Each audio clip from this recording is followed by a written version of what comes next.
Assalamualaikum warahmatullahi wabarakatuh. Perkenalkan, nama saya Hero Imam. Saya mahasiswa Fakultas Hukum Universitas Galuh semester 6 kelas reguler B dengan NIM 3300230074. Jadi pada kesempatan kali ini saya akan memaparkan hasil analisis saya mengenai asuransi rangkap dari reasuransi serta bagaimana ketertarikannya dengan asas indemnitas. Saya akan mulai dengan mengidentifikasi dasar hukum yang mengaturnya di dalam Kitab Undang-Undang Hukum Dagang atau KUHD serta Undang-Undang Nomor 40 Tahun 2014 tentang perasuransian.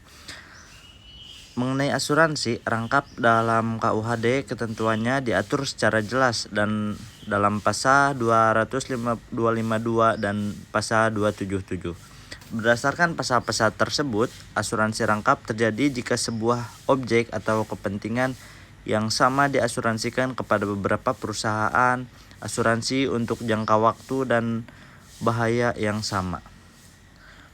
Sementara itu, mengenai reasuransi atau pertanggungan ulang, di dalam KUHD ketentuannya diatur secara tegas pada pasal 271 yang menyatakan bahwa penanggung selamanya berhak untuk mempertanggungjawabkan sekali lagi apa yang telah ditanggungnya.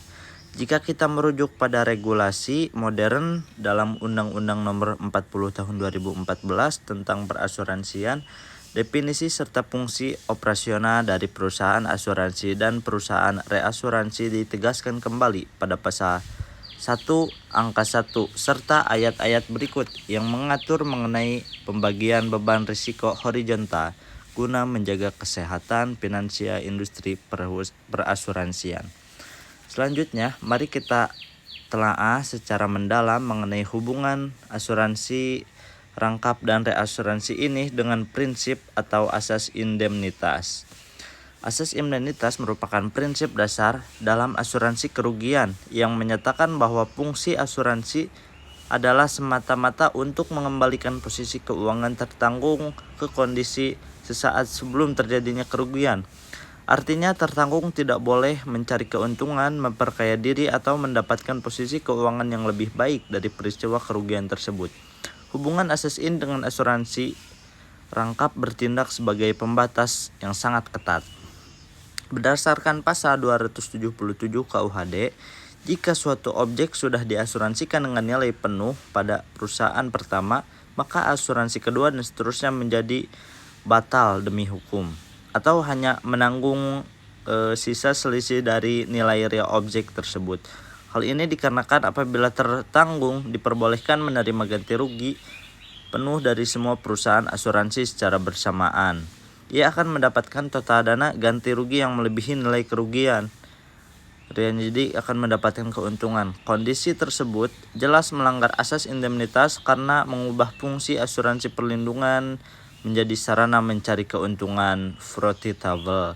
Sementara itu, pada reasuransi hubungannya merupakan bentuk pelestarian dan perluasan dari efektivitas pelindungan asas indemnitas itu sendiri. Ketika sebuah perusahaan asuransi pertama menerima penutupan risiko yang terlalu besar dari nasabah mereka, mengalihkan sebagian risiko tersebut ke perusahaan reasuransi berdasarkan koridor pasal 271 Kitab Undang-Undang Hukum Dagang. Langkah ini dilakukan secara legal agar perusahaan asuransi pertama tetap menjaga tingkat solvabilitas keuangan mereka sehingga ketika terjadi klaim dalam skala besar, perusahaan tersebut tetap mampu membayar ganti rugi yang real dan adil kepada masyarakat tertanggung sesuai hak hakiki dan dari asas indemnitas. Sebagai kesimpulan, baik ketentuan mengenai asuransi rangkap maupun asuransi di dalam KUHD dan Undang-Undang Nomor 40 Tahun 2014 sengaja direkonstruksikan sedemikian rupa untuk menjaga agar fungsi institusi asuransi tetap berada pada hitah hukumnya, yaitu sebagai mekanisme perlindungan ekonomi murni melalui asas indemnitas dan bukan sebagai sarana spekulasi atau ajang pencarian keuntungan sepihak demi memeras tugas dan untuk keuntungan sepihak. Demikian pemaparan tugas dari saya. Mohon maaf apabila ada kesalahan dan kekurangan. Wabillahi taufiq walhidayah. Wassalamualaikum warahmatullahi wabarakatuh.